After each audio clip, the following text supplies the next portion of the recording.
what I thought was really poignant was James Hetfield sort of opening up. I saw you shared that as well. The about him sort of talking about. I think it's really important because people, especially, you know, if you and I think what was really like another thing that was really good was actually I don't know if you watched the movie The Dirt, and that might not be the first thing you think of when you think of like mental health and all these things, but it highlighted some really awful things about those people, and I think it's good to just, I'm not saying James Hetfield's awful, like, that's a different kind of thing, but it's good to actually just bring in the humanity and understand that like these people that have the thing that you might think you want, you know, the fame, the success, they still have their issues and things that they struggle to deal. I mean, James Hetfield's been in rehab how many times now? Like, yeah, definitely. Literally, even in the last 2 years or so, I think, when we saw them play Birmingham, and then we saw them the year after play Twickenham, and it was like the same tour. Like they were on like a tour for 3 years or something. The Worldwide, I think it was the Hardwired tour of like the whole world. Well, I think it was called Worldwide. And yeah, he went to rehab like straight after. But then you go like, well, that's understandable. He's just been on tour for 3 years. Like he hasn't seen his family really for longer than 2 days. I think they had like Thanksgiving off or something. But yeah, that thing like broke me a little bit, like seeing the James Hetfield stuff, because I'm like, he is like literally the best thing about metal ever. For me specifically, he's like God. Like he's literally like every guitarist who I like that has inspired me, like Josh Middleton from Silosis, specifically Silosis, Mick Thompson, Matt Hafey, Lamb of God, Metallica, like they all would go, well, I learned Master of Puppets and that made me better at downpicking. Oh, I learned this and it made me better at battery and this, and it's like everyone is linked back to Metallica. And it is, like you said, it's humbling almost to see that everyone has problems. And like I think we live in a society now where we kind of idolize celebrities as being these like humans that are different to us. Like it always makes me laugh when, you know, people who do like impressions of people, I'm like, I love it, I think it's the best thing ever, but I'm like, isn't it weird that that's just a person?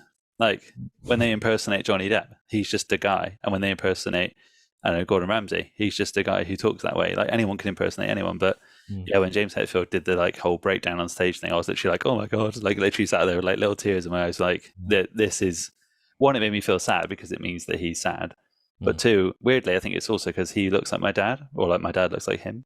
Oh, okay. I don't know if I'll send you a picture after, or we can like put it in the thumbnail or something. But my dad, I think he looks a lot like him. So it was almost like seeing my dad break down and be emotional on stage, because he's not the most, like most dads aren't very emotional as it is. So I was a bit like, oh, so sad. But yeah, I think he's great. Like there was a clip of him recently with Howard Stern where they have like Elton John on FaceTime or something. Oh yeah. And he's like, it's nothing else matters. It's one of the best songs ever written. And James is like, oh, I literally like almost falls off his chair, because he's like, Elton John is one of the best songwriters ever, and then he's saying that one of the songs I wrote when I was like 24 or something is one of the best songs ever written, and he's like, Jesus Christ. But even that in itself is humbling to show that they have idols also, like they have people that they idolize. And Josh's Middleton said on his Twitch, because me and Jack frequent that a lot as well, so being fanboys, that we're like, oh, have you met James? And he was like, I've been around him, like I've been at like I think it was Sonisphere and Soundwave. Soundwave is one in Australia, isn't it? And I don't know. He said Metallica always put on a barbecue for all the like road crew and the bands. They don't let any kind of anyone else in. And then he was like, he was there, and I like ran away because I didn't want to speak to him, because it's almost like don't meet your heroes. But then another time he was on stage, side stage, watching Ghost, I think, and James Hetfield just turns up next to him like eating a salad, and then he's like, oh my god, it's James. And he was like, can I have a picture? And he was like, okay. And apparently James famously doesn't really like having photos taken.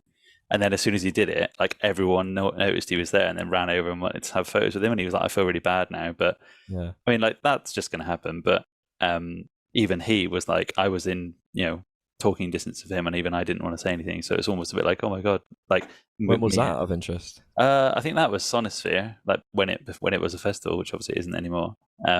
And they were both playing obviously on the same stage, or once you're on the bill, I guess you can stand side stage. But so I thought you said when you were in talking distance of him. Sorry. Oh Jesus Christ! No, I wish that would be the podcast headline. Jamie Slays was stood next to James Hetfield. But no, that was Josh. Yeah, that's the 2 times Josh has met him, and the 1 time I think he said he regretted it, because he was like, I felt really bad then, because like other people wanted selfies with him, and then he was a bit like, oh, thanks for that. Yeah. But yeah, if I ever met him, I'd probably cry or like be like, you're my favorite person ever. But you must get that all the time, and that's the thing that's humbling to him as well, because like I said, I don't know if you see any of their videos that they post often, but he gave a fan a guitar the other day just because, like, here you go. He just like gave it to them. He was like a 10-year-old kid, like going mental. But yeah, like you said, that makes it real, and it's similar to things. I watched The Dirt and I didn't really like it. I've read the book and the book's amazing, but I didn't really think the TV show was that good, or the film. If it was a film, wasn't it? I think the Pam and Tommy one was better. Kind of a docu. Yeah, well, not yeah. The Pam and Tommy one was better. I think they should have done. Okay.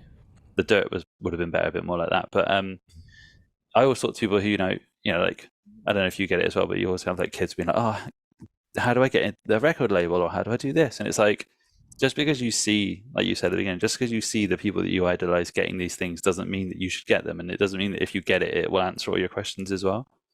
Because there's horror stories, and I think you talked about it with Goonsy, like the record label they used to be on, which I won't mention because I know that he doesn't mention it, because of the ongoing court case and stuff. But they were on this label, and my friend's band Jesse was in a band called All Guns Blazing, which was also on the same label.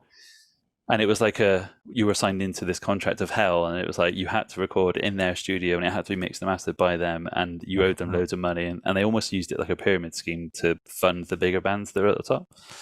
And then it's like, do you want that? Probably not. So maybe you should have read the contract. Like, even my friend Jesse said, like, Believe from Within almost like pioneered getting everyone out of that label, because they left it, and I think went to Century Media, and that was like a lawsuit that then the guy who ran the label kind of fled and went away, and that meant that all the contracts he had just like dissipated. So all the bands that were on there that maybe owed him loads of money then no longer did. So that's the thing. It's like, maybe in this day and age as well, with things like DistroKid and CD Baby and like all these ways where you can YouTube and Instagram and TikTok where you can actually put out your own music, do you need to be on a label? Do you need to be with a distributor? Like, a lot of it can now be DIY, and I think that's the thing that people still think, oh, I need to go back to the old way and get signed. But even if you are thinking that, those bands would tour the circuit. So really, if you're going to do that, play loads of shows, get recognized by a label, and then you'll get picked up as someone who's like done it on their own.